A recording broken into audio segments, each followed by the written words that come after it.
Please feel free to turn this way.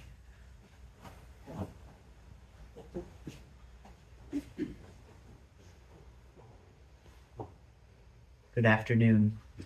Good afternoon. So, when I was first invited to give the Dharma talk at today's Day of Zen, I found myself struggling to find things to talk about.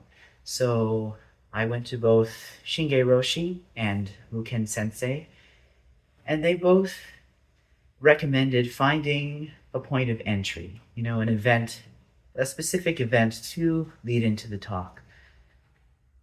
So I'm going to enter into this talk with a very sad thing that is ongoing in my life right now. My grandmother has recently entered hospice care. She has a brain tumor that is affecting her higher cognitive functions, her short-term memory, and it's beginning to affect her motor coordination as well. She has a 24-hour live-in aide, and it's likely she will not make it to her 90th birthday at the end of October. She's on the Kanzeon list, was on the Kanzeon list this morning. All of my family were stretched very thin emotionally. We're stressed and tired. And, my father and my uncle, who are her sons, are going through all of her affairs, tying everything up, and we're all trying to visit as often as we can. My cousin came all the way down from Vermont this past weekend, which is an extremely rare occurrence. And it was nice to catch up with her, but it drove home the gravity of the situation, that we're about to lose our family matriarch forever. And all of us are dealing with it in our own individual ways. And I find myself turning to Zen practice. Zen practice has been a consistent part of my life, probably the most consistent, since I was about this big, and about the same size and age as Gyun and Maeve's newborn baby Heidi is right now, about 6 or 7 weeks. So when I was about that age, about that time, my father, who had been considering trying Zen practice for quite a while, finally bit the bullet and went to a beginner's night at the Zen Center of Syracuse, Hoenji, which was led by Shinge Roshi, who was then known as Roko Osho, before she got her Roshi name. And he stayed. He kept going back. 2 years later, when I was about 2 years old, he received Jukai, which is the precepts, where we get our Dharma name and our Rakusu. He did that with Shinge Roshi. And after that, he began to lead the Dharma Kids program at Hoenji, which was basically an intro to Zen program that was aimed towards young children, like under 10 years old. And since I was under 10 years old at the time, he brought me, and then later my younger brother when he came into the picture. My younger brother did not stay, but I did. And the Dharma Kids program every year had a special celebration for Buddha's birthday. The Dharma Hall altar was set up with the baby Buddha statue, surrounded by beautiful flower arrangements. And after the chanting, each of us kids would get to go up to the altar and bathe the baby Buddha in nectar, which, looking back, was probably tea. Everyone at Hoenji who has been there long enough remembers me as the star of the show, the baby Buddha himself. 7 steps forward, 7 steps backward, 7 steps left, and 7 steps right. Point up with one hand and down with the other, and say, "Between heaven and earth, I alone am the world-honored one." I was about 7 years old at that time. So that was how my practice started. And as I got older, when I got into my teenage years, I began to practice Zen much more rigorously. I had Dokusan for the first time with Shinge Roshi, and after that I attended my first 3-day session at Hoenji, which is when I first learned the Diamond Sutra and how to use jihatsu, or meal bowls. It was a very important session for me because I found this connection with the Diamond Sutra. And after a few years of going to sessions and sitting regularly at Hoenji, my practice entered a little bit of a lull, probably because I went off to college and had less access to sitting at Hoenji. I had less access to it, and it was cut off even more when COVID started. So after that lull, I moved down to New York and started sitting here at Shobo-ji. And then shortly after moving, I received Jukai, along with Shigyo and Yofu, who were both here this morning but had to leave, and 3 other wonderful people at Harvest Session 2022. So Zen practice has been a very important part of my life for as long as I can remember. So it seems very fitting that I should turn to it during this difficult time when my grandmother's life is nearing its conclusion. My father told me just a week ago that since we are anticipating the end of her life, we have already begun the grieving process, which is called anticipated grief. So I've decided on grief as the theme of this talk. How do we grieve? And how do we incorporate our Zen practice into grieving? On that note, I'd like to bring up 2 koans that deal with grief and loss. The first one is an old woman whose husband died 10 years earlier, goes to the Zen master. I don't remember which Zen master this is, and says, "Master, every time I think of my husband, I cry." The master says, "Don't think of your husband."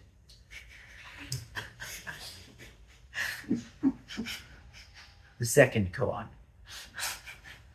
A different Zen master's longtime student has recently died. After the memorial service, the master is sitting in the zendo and crying. A monk asks, "Master, why are you crying?" The master answers, "I am sad because my student died." So what is the teaching of these 2 koans? Anyone?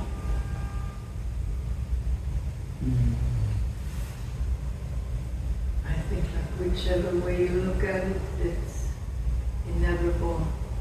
There's that. That is one, yes, but what about the 2 put together?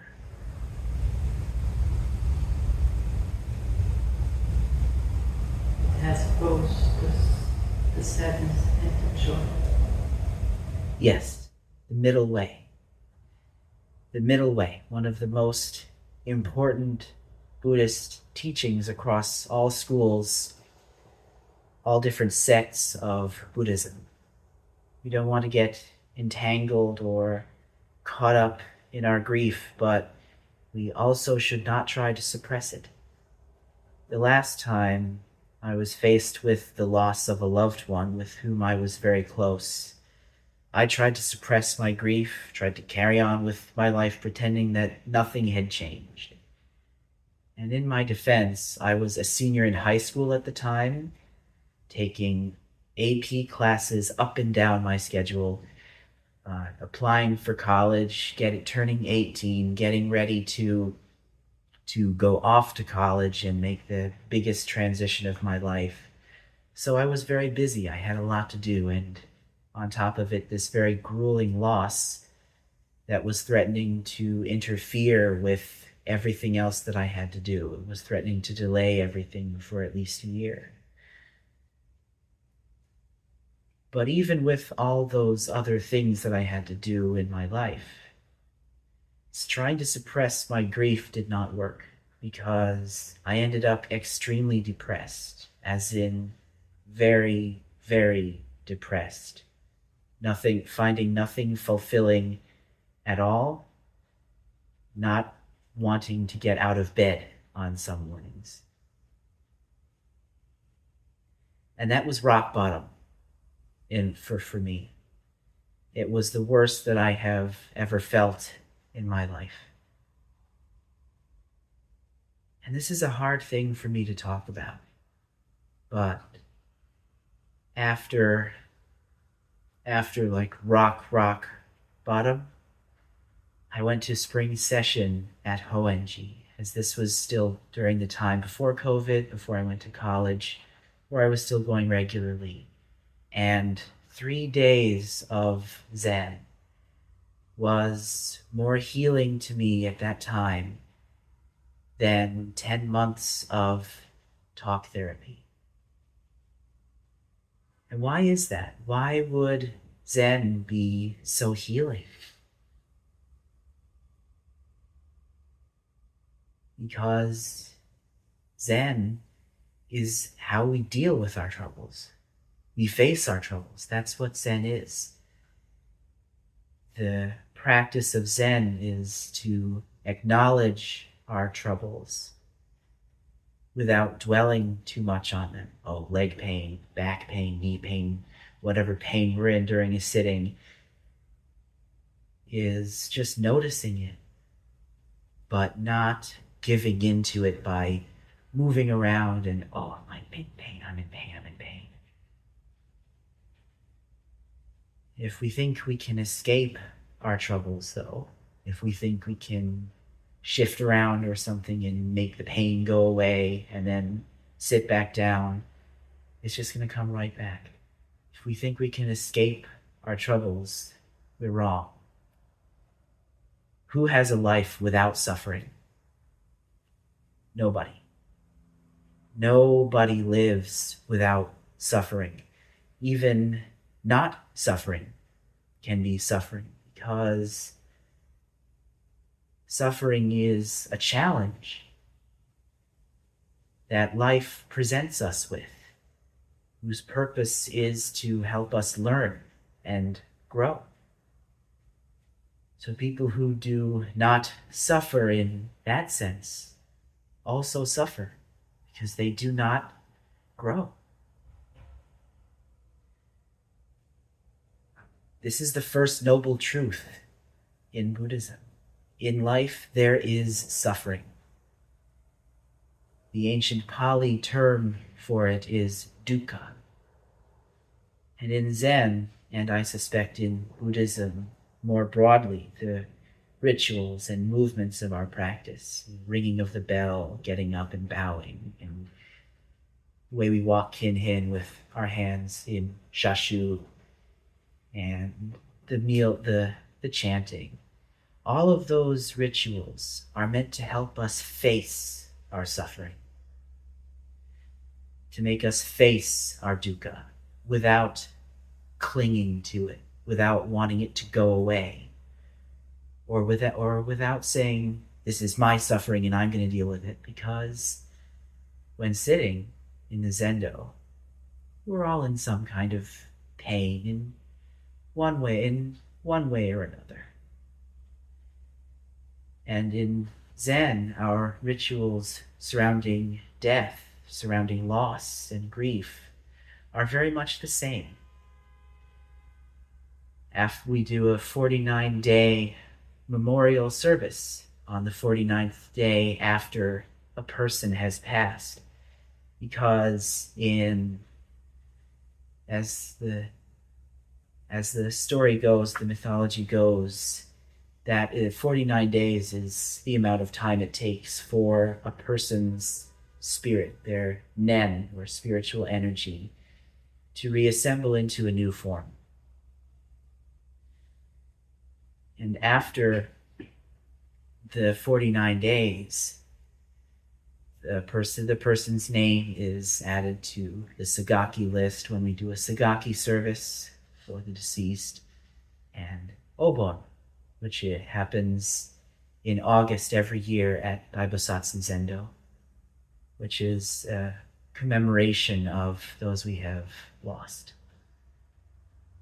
But these services, they're not meant to be held onto. We're not meant to hold on to the loss that we feel. We're meant to just be with it as it is. We experience each of these rituals, each of these services, all of our suffering, all of our dukkha, as it comes. If we feel sad, we feel sad. If we miss our loved one who has recently died, we miss them. And that is the gift that Zen gives us. It is a lesson for me, I think. I've been noticing recently how very precious life is because of how impermanent it is. I see people, just going about their daily lives, going about my own daily life. And ever since this news with my grandmother has been happening, I've felt, that one day this will be over, that one day everybody in this room, everybody on this planet, our lives will one day reach their conclusion. And so I'm going to end with some words that Kushu Sensei, I believe he is a sensei, said on the final day of Harvest Session 2022. For those of you who know Kushu, I'm sure you'll know that he often says words of encouragement on the final day of a session when he is serving his Jikijitsu. On this particular day, he said, "You have been given a wonderful gift. Actualize it now."